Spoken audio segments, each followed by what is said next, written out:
오늘 우리에게 주시는 하나님의 말씀은 누가복음 2장 8절에서 20절까지의 말씀입니다. 신약성경 89페이지 누가복음 2장 8절에서 20절까지 제가 한 절 여러분 한 절 교독합니다.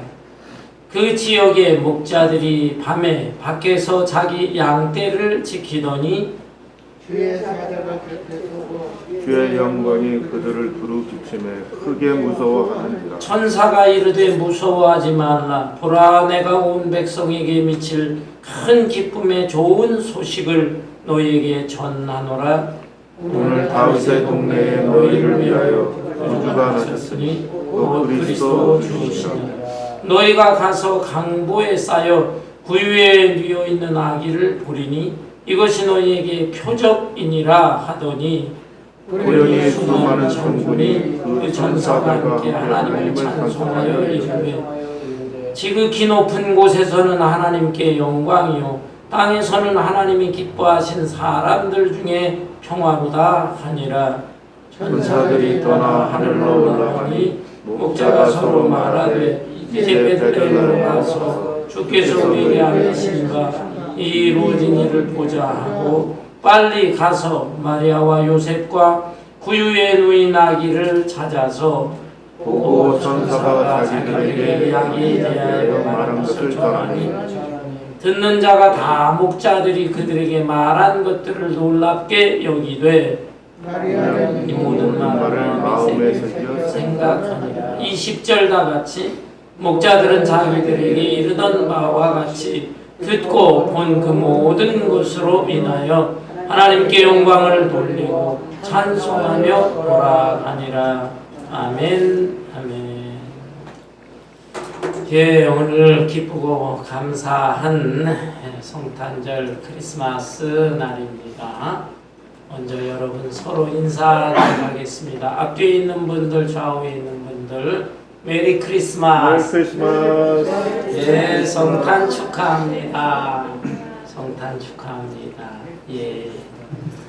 여러분은 성탄절 크리스마스라고 하면 제일 먼저 무엇이 떠오릅니까? 많은 사람들은 할러데이구나. 오늘 하루 쉬겠구나. 그동안 피곤하고 스트레스가 많았는데 하루 휴식을 취하겠구나. 이런 생각을 한다고 합니다. 또한 많은 사람들은 크리스마스라고 하면 카드 보내야지. 또 선물을 주고받는 날인데 나는 누구한테 카드를 보낼까? 또 누구에게 선물을 받고 나는 또 누구에게 선물을 줄 것인가? 이런 생각을 한다는 것입니다. 또한 많은 사람들은 크리스마스 하면 산타크로스를 생각한다는 것이죠. 이것은 대부분 어린아이들인데 아이들 그 앙케이트 조사를 해보니까 이 크리스마스가 어떤 날이냐라고 했더니 예수님의 생일이 아니라 산타크로스 할아버지 생일날이다. 이렇게 대답한 아이들이 의외로 너무나 많이 있었다는 것입니다. 여러분, 크리스마스의 주인공은 바로 예수님이십니다. 아멘. 20세기 대표적인 신학자 카를 바르트라고 하는 신학자가 있습니다. 스위스 신학자인데 독일에서도 또 미국에도 잠깐 와서 강의를 한 적이 있습니다. 시카고 대학에서 특강을 하고 이제 강의를 마쳤을 때 그곳에 모인 많은 교수들 또 학생들 질문을 하게 되었습니다.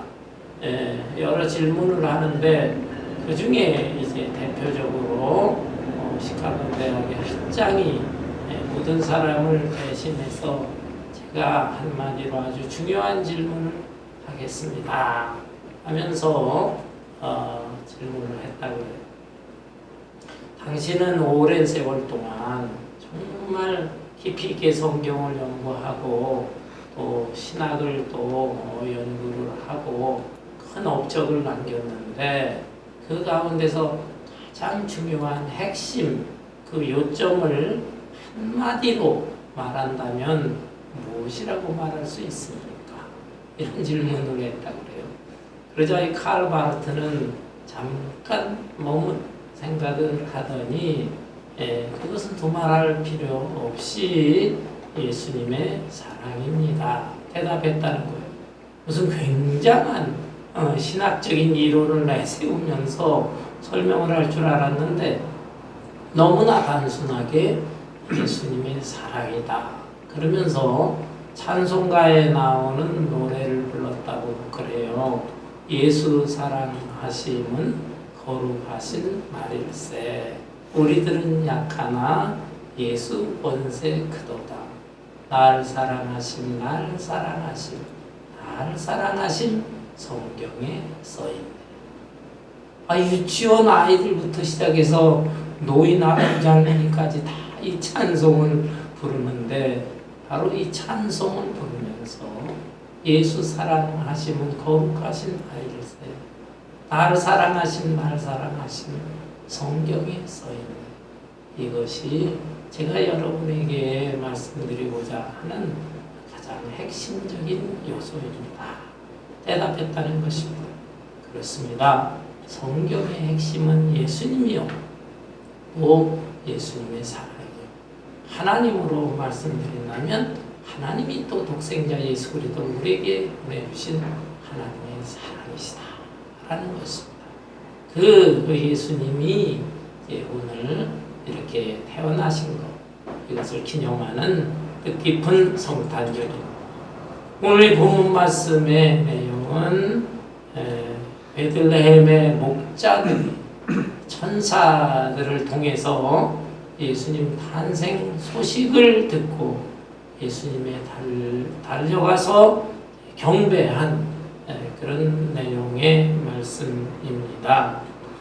본문 말씀을 볼까요? 본문 8절에 보니까 그 지역의 목자들이 밤에 밖에서 자기 양떼를 지키더니 주의 사자가 곁에 서고 주의 영광이 그들을 비침에 크게 무서워하는지라. 베들레헴 들녘에서 양치는 목자들이 있었어요. 이 사람들은 낮에도 양들을 잘 보살폈을 것이고 뿐만 아니라 밤중에도 혹시나 맹수들이 이 양들을 잡아가지 않을까 뜬 눈으로 세우면서 이 양들을 보살피고 있었습니다. 그런데 갑자기 하늘에서 천사들이 나타난 거예요. 야, 얼마나 놀랐겠어요. 갑작스레 하늘에서 이 신비로운 현상이 나타났을 때 이 평상시에서 우리가 볼 수 없는 천사들이 나타났을 때 얼마나 순간 놀라고 또 무서움을 느끼겠습니까? 그런데 그 천사들 중에 대표 천사가 말을 합니다. 10절에 보면 천사가 이르되 무서워하지 말라. 보라 내가 온 백성에게 미칠 큰 기쁨의 좋은 소식을 너희에게 전하노라. 오늘 다윗의 동네에 너희를 위하여 구주가 나셨으니 곧 그리스도 주시니라. 너희가 가서 강보에 쌓여 구유에 뉘어있는 아기를 보리니 이것이 너희에게 표적이니라 하더니 이 대표 천사가 메시아 예수님의 탄생 소식을 알려줍니다. 이것은 큰 기쁨의 좋은 소식이다. 이 소식을 너에게 전하노라. 이렇게 말씀하는 것입니다. 그러면서 전해준 이 소식의 내용은 정말 놀라운 복음이에요. 복음, 굿뉴스, 복된 소식이다 이 말입니다. 이 천사가 전해준 이 소식은 크게 셋으로 구분할 수가 있어요. 첫째는 구원자, 세이비어에 대해서 알려준 것입니다.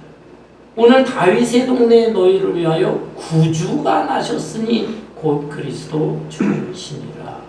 다윗의 동네는 바로 베들레헴인 것입니다.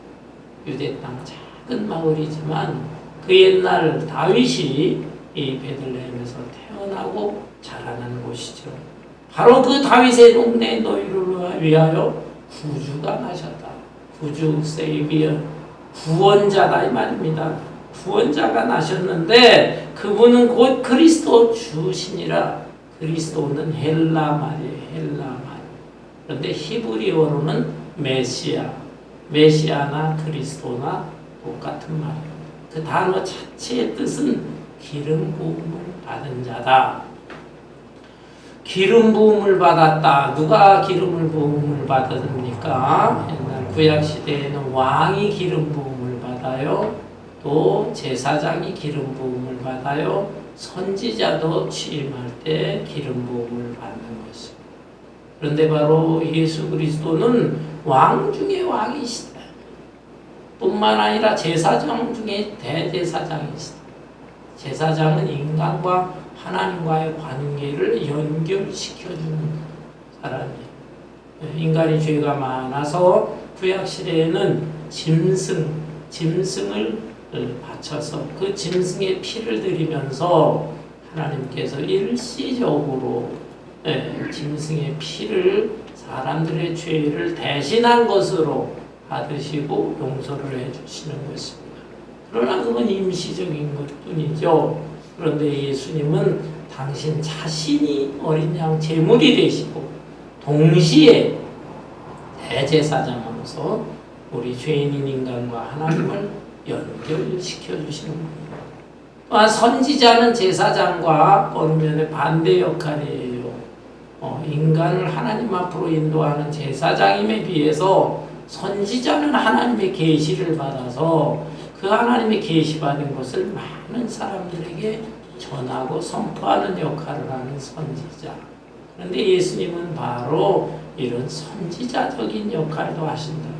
왕의 역할, 또한 제사장의 역할, 선지자의 역할을 다 하시는 이런 메시아. 이 메시아는 진짜 구세주가 아닐 수가 없습니다. 그 구주, 세이비어다. 이 소식을 전하는 것이. 두 번째로 이 천사가 전한 소식의 내용 속에는 표적을 알려줬어. 표적이라는 것은 사인입니다. 사인. 본문 12절에 보면 너희가 가서 강보에 쌓여 구유에 누워 있는 아기를 보리니 이것이 너희에게 표적이니라. 이 메시아가 도대체 어디에 태어났느냐 알 수가 없잖아요. 도대체 어디에 태어났는지 수많은 아이들 중에서 누군지 어떻게 아느냐라고 하니까 표적을 보여요. 표적은 사인이에요. 사인. 그 사인의 내용은 뭐냐면 강보에 쌓여 있다. 여러분 강보가 무엇입니까? 포대기에 어린아이가 감싸져 있고 뿐만 아니라 구유에 누워 있다. 구유라는 것은 일반적으로 우리 말모기통으로 알고 있는데 굳이 마구간이다, 말모기통이다 이렇게 말할 수는 없습니다. 어떤 짐승인지는 정확하지 않아요. 그러나 짐승의 우리간, 짐승의 먹이통 그 위에 누워 있다. 그 아기가 바로 메시아입니다. 그게 사인이다. 표적이다라는 것입니다. 여러분, 다른 세상의 많은 아이들 그거는 자기 집에서 태어납니다. 또는 산부인과 병원에서 태어납니다. 또 이스라엘의 왕이라면 왕궁에서 태어나야죠. 그런데 특이하게도 메시아는 정말 가장 낮고 추하고 비참한 냄새나는 그런 짐승의 우리간에서 강보에 쌓여서 먹이통 위에 누워 있을 것이다. 그분이 바로 메시아다라는 것입니다. 이렇게 대표 천사가 놀라운 소식을 전하는데 그때 세 번째로 갑자기 천군 천사들이 함께 어우러져면서 찬송을 불렀어요. 13절부터 보면 호련히 수많은 천군이 그 천사와 함께 하나님을 찬송하여 이르되 지극히 높은 곳에서는 하나님께 영광이요 땅에서는 하나님이 기뻐하신 사람들 중에 평화로 하나님께는 글로리 영광이 되고 땅에 있는 사람들에게는 평화 피스가 될 것이다. 글로리에는 피스에 대한 소식을 또 전하는 것입니다. 예, 그런데 땅에 있는 모든 사람들이 평화를 얻는 건 아니에요. 땅에서는 하나님이 기뻐하신 사람들, 하나님이 기뻐하신 사람들은 하나님이 선택한 사람들, 또 인간 편에서 보면은 예수 그리스도를 구원자로 영접한 사람들, 이런 사람들에 대해서 하나님은 기뻐하시는 것입니다. 따라서 이 대표 천사와 함께 천군 천사들이 전해준 메시지는 예수 그리스도는 바로 구원자, 세이비어, 메시아다. 그리고 특이하게 태어나실 것이다. 하늘 영광의 자리를 버리고 낮고 천한 가장 낮은 자리 짐승의 우리간에 강보에 쌓인 채 구유에 누이게 될 것이다. 그런데 이 메시아가 태어난 것은 하늘에 계신 하나님께 영광이고 하늘의 천상세계의 천사들에게도 큰 영광스러운 것이고 땅에 있는 사람들 중에 평화인데 특별히 예수 그리스도를 구주로 영접할 때에 죄와 죽음의 문제가 해결되기 때문에 그 사람들의 마음속에는 큰 기쁨과 평화를 느낄 수 있게 될 것이다. 이런 소식, 이게 얼마나 어마어마한 엄청난 소식이냐. 베들레헴의 목자들은 이 소식을 전해 듣고 반응을 보이게 되었습니다. 어떤 반응을 보이는가? 본문 15절부터 나타나 있는데 우선 그들은 믿음으로 이 사실을 받아들였어요. 천사들이 떠나 하늘로 올라가니 목자가 서로 말하되 이제 베들레헴으로 가서 주께서 우리에게 알리신 바 이 이루어진 일을 보자. 여러분, 이 목자들은 천사들의 이 알려준 소식, 이것을 마음속으로 받아들이고 이 사실을 믿었어요. 믿어서 빨리 메시아가 태어난 곳에 가보자라는 것입니다. 여러분, 목자들이 아니고 일반 사람들이라면 이런 체험을 했을 때 어떤 반응을 보였을까요? 믿음이 없는 사람들이라고 하면 야, 하늘의 천사들이 나타나고 천군 천사들이 노래를 부르고 또 희한한 메시지를 전하고 하게 되면 아유, 내가 헛걸 봤나 봐. 밤새도록 양을 치고 이랬는데 너무너무 피곤하다 보니까 별이 이상한 게 다 환상으로 보이네 하고서 그들은 별로 신경을 쓰지 않았을 것입니다. 그러나 이 베들레헴의 목자들은 너무너무 순수한 사람들이었어요. 소박한 사람들이었어요. 또 성경을 믿는 사람들이었습니다. 당시에 성경을 목자들보다 더 잘 아는 사람들도 많이 있었습니다. 마태복음 2장에 보면 동방박사들에 대한 말씀이 나옵니다. 이 동방박사, 오늘날 이란이나 이라크 쪽으로 알려져 있는데 그곳으로부터 하늘에 나타난 크고 이상한 별이 있으니까 전에 듣기는 저 별은 이스라엘의 왕이 태어난다는 그런 징조인데 하면서 별 따라왔다가 이스라엘에 와서 별이 없어졌어요. 별을 놓쳤죠. 그래서 그들은 아마 이스라엘의 수도 예루살렘에서 왕자가 태어났나 보다. 예루살렘 궁궐로 들어갔습니다. 그래서 헤롯 왕을 만나고 헤롯 왕한테 이 사실을 전하니까 헤롯이 마음에 불안함을 느꼈죠. 나 말고 다른 왕이 태어났나? 그래서 이 사실을 알아봐야 되겠다 하고 서기관과 제사장들, 학자들을 불러들였습니다. 도대체 이런 일이 있는데 과연 이스라엘의 왕 메시아가 태어난단 말이냐, 어디서 태어나느냐. 그들은 성경을 정확하게 알고 있었어요. 구약 성경 미가서 5장 2절에 보게 되면은 너 유대 땅 베들레헴 베들레헴 에브라다야. 베들레헴 바로 그곳에서 한 목자가 태어난다라는 그 구절을 정확하게 알려주었던 것입니다. 이들은 성경을 잘 알고 있었어요.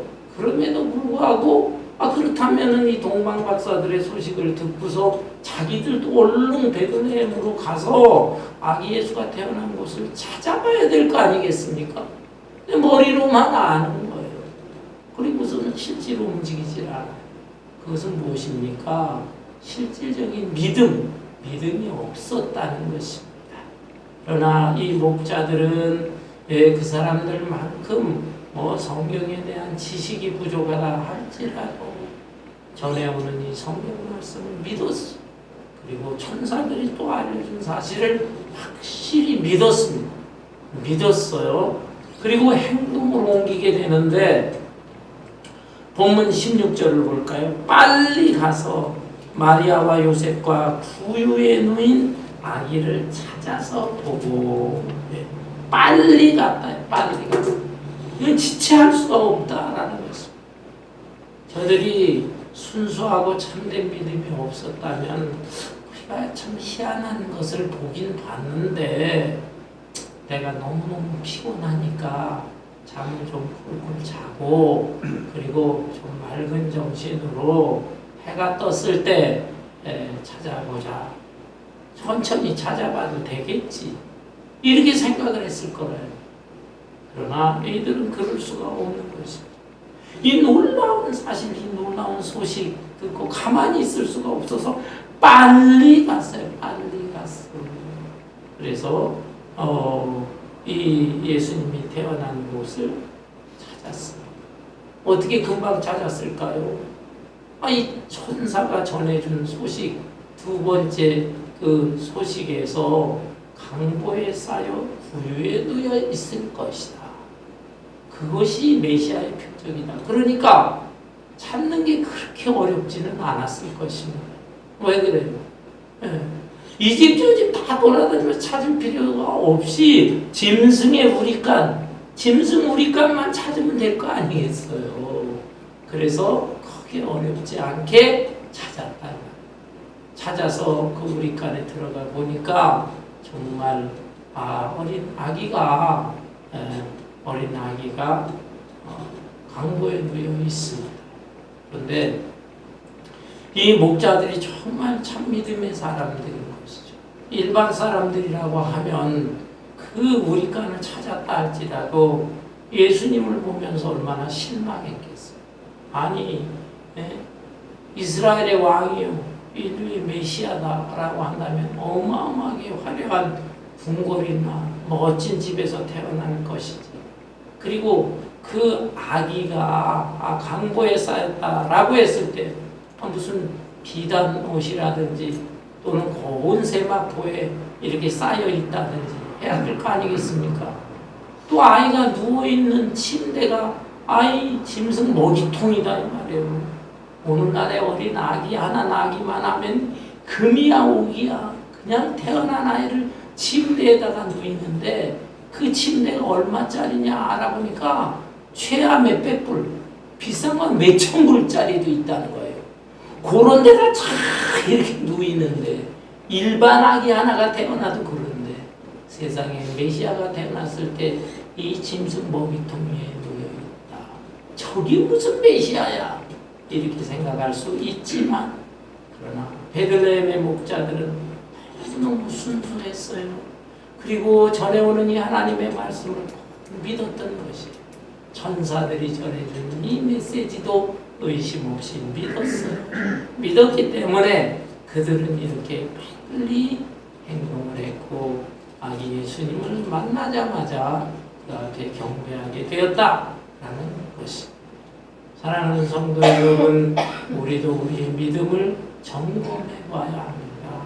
내가 지금 믿고 있는 이 믿음, 그냥 머리로만 아는 믿음인가? 당시에 동방 박사들을 통해서 질문을 받고 그들은 서기관, 제사장들, 성경 지식은 알고 있었지만 움직이지 않았던 사람. 우리의 믿음도 그런 정도의 믿음은 아닙니다. 그러나 이 목자들은 그것을 듣자마자 최우선적으로 우리 주님 앞에 예배드리는 것, 이것이 가장 중요한 것이다. 그래서 지체하지 않고 나와서 예배를 드렸는데, 우리도 우리의 믿음의 삶의 우선순위가 정말 주님 앞에 예배하고 주님 사역을 감당하는 것이다.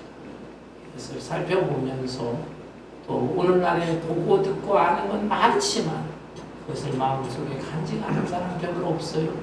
마음속에 간직은 할지라도 그것을 실천에 옮기는 사람은 더더욱 적은 것인데, 그러나 우리는 행함이 없는 믿음은 죽은 믿음이다. 행함까지 따를 수 있는 이 목자들의 참된 믿음을 본받아서 이런 믿음의 사람으로 살아갈 수 있기를 축원합니다. 두 번째로 이 목자들의 반응을 살펴볼까요? 이 목자들은 천사들이 전해준 소식, 이 소식을 전했습니다. 전했어요. 본문 16절부터 다시 보면 빨리 가서 마리아와 요셉과 구유에 놓인 아기를 찾아서 보고 천사가 자기들에게 이 아기에 대하여 말한 것을 전하니라고 했습니다. 이 목자들은 급하게 달려와 짐승의 우리간에서 태어난 예수님을 만났어요. 그런데 그 짐승 우리간에는 누가 있었느냐? 어린 아기 예수님이 있었고, 또 예수님을 직접 낳았던 마리아가 있었고, 또 마리아와 정혼한 예수님의 육신의 아버지 양부죠. 양부, 진짜 아버지는 아니죠. 이 양부인 요셉이 있었습니다. 그런데 이 말씀을 잘 보면 이들 세 사람뿐만이 아니라 또 다른 사람들도 있었던 것 같아요. 아마 그 짐승 우리간 주변에 있는 사람들이 동정심이 있어서 젊은 사람들이 저렇게 어떻게 여관방도 아니고 저렇게 우리간에서 애를 낳았나, 안 됐구나, 우리라도 좀 가보자 해서 몇몇 동정심 많은 사람들이 이 짐승 우리간에 와 있었던 것 같아요. 그래서 그 모인 사람들에게 이 목자들은 천사들로부터 들은 소식을 전하게 되었다. 전했다라는 것입니다. 전했더니 18절에 듣는 자가 다 목자들이 그들에게 말한 것들을 놀랍게 여기되 마리아는 이 모든 말을 마음에 새기어 생각하니라. 그곳에 아마 여러 사람이 있었던 것 같아요. 정확하게는 알 수 없지만 그 문맥을 보면 그런 것 같습니다. 그런데 이 목자들이 천사들로부터 들은 소식을 전하니까 그 중에 마리아는 이미 계시를 받았어요. 계시를 받았기 때문에 그것을 마음속에 잘 담아 두는데, 다른 사람들은 기이하게 여겼다, 놀라웠다라는 것입니다. 아니 바로 이 아기가 그러면은 구약시대 때부터 예언되어 있는 그 메시아 구원자란 말이야. 얼마나 놀라고 기이하게 여겼겠어요. 그렇지만 그 사람들이 확실히 믿었다라는 것은 아닙니다. 놀라기만 한 거죠.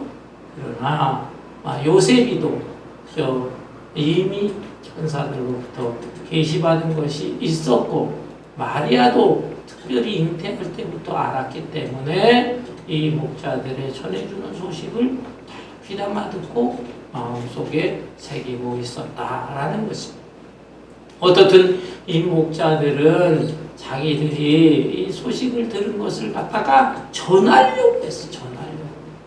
그리고 아마 그곳에서 나와서 다른 사람을 만났을 때도 전했을 것이고, 또 베들레헴은 예루살렘과 먼 거리가 아니에요.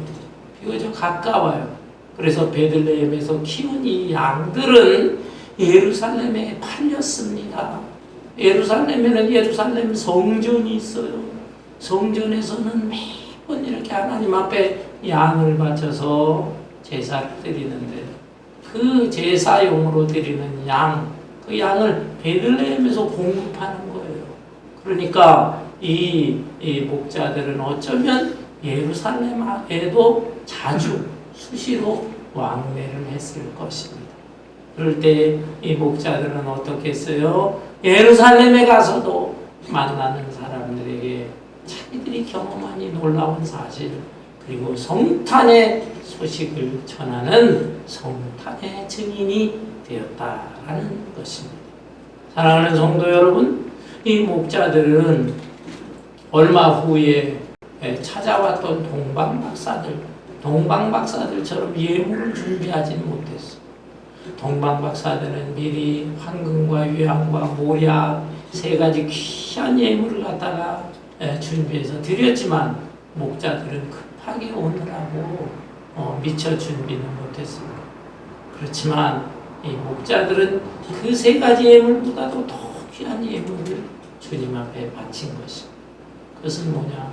바로 이 성탄의 소식을 전하며 또 자기들이 체험한 것을 간증으로 증거하는 성탄의 증인이 되었다라는 것입니다. 하나님께서 가장 기뻐하시는 것이 무엇입니까? 그것은 전도하는 거예요. 예. 주님을 모르는 사람들에게 이 성탄의 소식을 전하고 복음의 사실을 전했을 때 그들의 영혼이 구원받고 주님 앞에 올 때 우리 하늘에 계신 하나님께서 가장 기뻐하시는 것이고, 또 우리 예수님도 너무너무 기뻐하시는 것인데, 바로 이런 전도의 모습을 보였다라는 것입니다. 우리 교회에 10년 이상 새벽 기도를 나오시는 분이 있어요. 근래 코로나 때문에 나오시지는 못하는데, 한 2주 전에 토요일날 새벽 예배에 나오셨더라고요. 그래서 반갑게 대화를 했습니다. 제가 뭐 이름은 얘기는 하지 않아요. 아시는 분들은 아실 거예요. 대화라는 가운데 어찌 지내시냐고 했더니, 그분은 한 3, 4년 전에 참 무서운 암에 걸렸어요. 암 3기. 난소암 3기인데 수술을 해서 정말 극적으로 하나님의 은총으로 기적적으로 살아났습니다. 자기가 하나님에게 받은 은혜가 참 크다는 것이죠. 그리고 이 미국에 이민 생활하면서 경제적으로도 어려움 없이 사업을 잘 운영해왔고 어려움 없이 살고, 또 2 아들들이 있는데 아들들도 아주 훌륭하게 잘 크고, 그래서 자기가 주님의 은혜가 너무 큰데 주님을 위해서 뭐를 해야 됩니까? 자기는 예배도 드리고 또 봉사생활도 많이 하고 또 나름대로 구제도 많이 했다고 합니다. 그런데 마음속에 큰 부담이 있는데, 그것이 무엇이냐면 전도를 잘 못했다. 전도. 그것이 굉장히 마음의 부담이 되고, 몇 년 전에 죽음을 눈앞에 두고서 생각을 할 때 주님 앞에 서게 되면은 그것이 제일 부끄러울 것 같았다라는 것입니다. 그래서 몇 개월 전에 이번에 큰 결심을 하고 전도 세미나 듣고 전도 훈련을 받고 나가서 담대하게 전도하기 시작했다고 합니다. 길거리에 나가서 전도지 나눠줄 뿐만 아니라 예수 그리스도를 믿으라고 외칩니다. 한국 사람들뿐만 아니라 또 외국 사람들 많이 있는데 외국어로 쓰여진 전도지도 주고, 그럴 때 어떤 사람들은 반응을 한대요. 반가워하고. 그러면은 간단하게 영어로 대화를 하는 거, 그리고 함께 또 기도도 해주고 한다는 것입니다. 그랬을 때에 그 반응이 너무너무 좋아하고 또 주님을 영접하는 사람들도 생기고 또 자기의 마음속에 얼마나 마음속에 보람이 큰지 이런 간증을 해요. 그래서 참 믿음이 훌륭하고 또 용기가 대단하시다 이렇게 격려를 했습니다. 사랑하는 성도 여러분, 우리도 성탄의 증인이 되고 또 복음을 증거하는 전도자의 삶을 살아야 될 것입니다. 목자들의 경우 세 번째 반응이 있어요. 세 번째 반응이 무엇입니까? 그것은 하나님께 영광과 찬송을 돌렸다라는 것입니다. 20절의 목자들은 자기들에게 이르던 바와 같이 듣고 본 그 모든 것으로 인하여 하나님께 영광을 돌리고 찬송하며 돌아가니라. 이 목자들은 우리 간에 있는 예수님께 경배를 했어. 믿음으로 이 아이가 메시아구나 믿음으로 감사하면서 경배를 하고 또 자기들이 체험한 이 천사들을 통한 기쁨의 소식을 전했어요. 전도했어요. 뿐만 아니라 이제 그 집을 나오면서 하나님께 영광을 돌렸다. 모든 일들, 천사를 통해서 이야기 되어진 일들이 그대로 이루어졌구나. 하나님 감사합니다. 영광을 돌리고 찬송하면서 돌아갔다. 기쁨과 감격이 충만했던 것입니다. 이 사람들은 별로 돈 많은 부자들이 아니에요. 지식이 많은 사람들이 아니에요. 계층으로 본다면 가장 낮은 천민에 속하는 사람들이었지만 이 사람들은 그 누구도 부럽지 않습니다.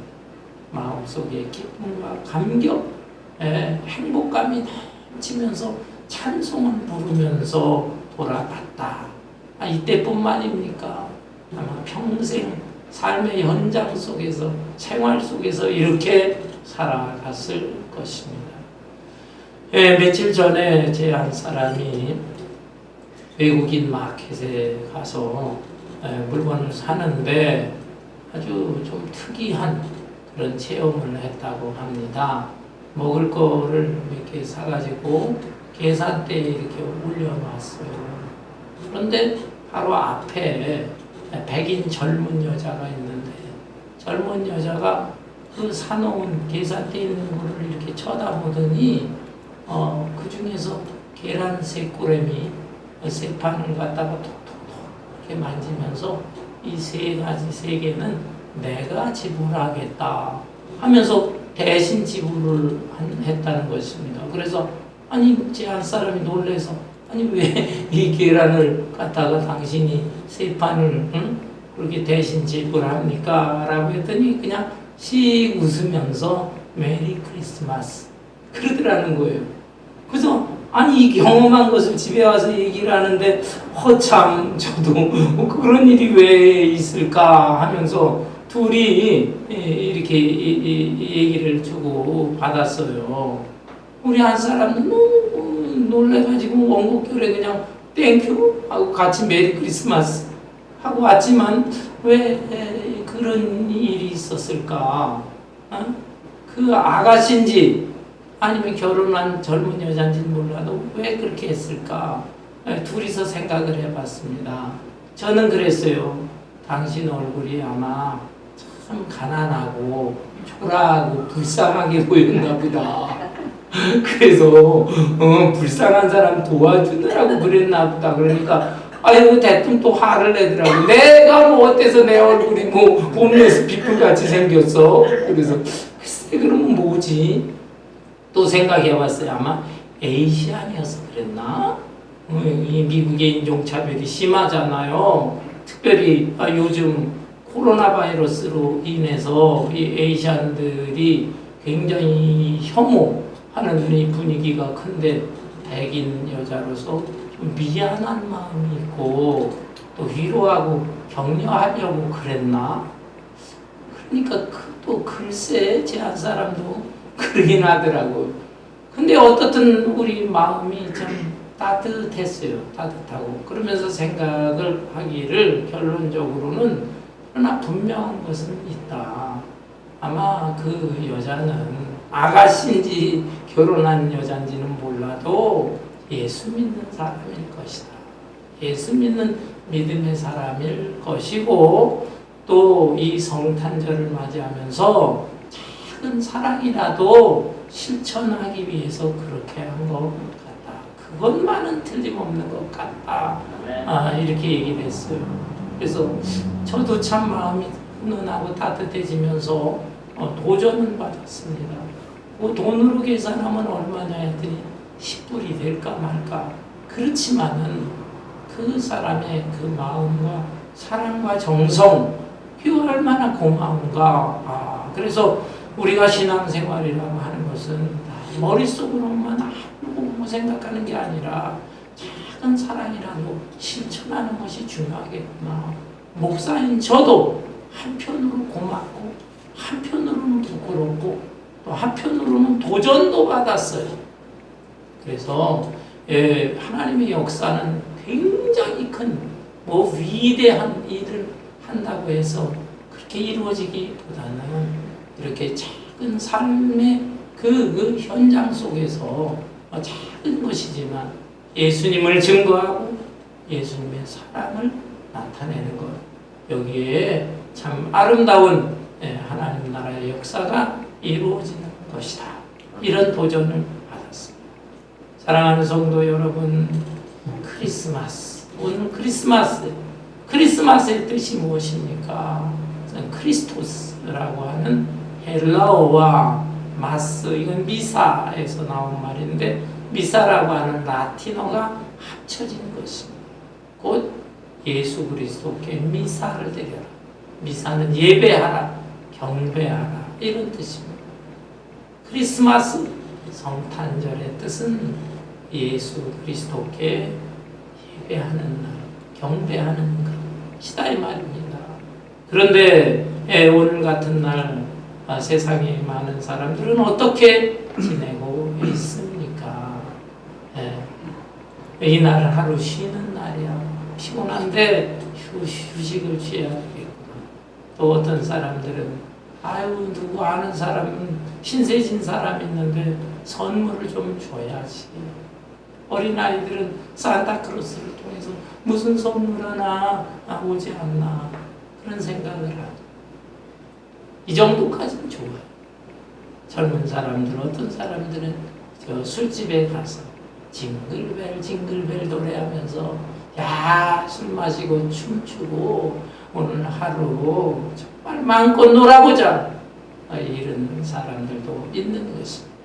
이런 세태 속에서 우리는 순수하고 소박한 이 목자들처럼 예수님은 정말로 우리의 구원자가 되신다, 의심 없이 믿고 또 이 사실을 만나는 사람들에게 전하고, 입술로 전할 뿐만 아니라 삶 속에서 이 놀라운 소식을 기뻐하면서 하나님께 찬송하고 또 주변에 있는 사람들에게 이 예수님의 오신 사실, 이 놀라운 주님의 사랑을 실천으로 나타내는, 이것이 바로 성탄의 참된 의미예요.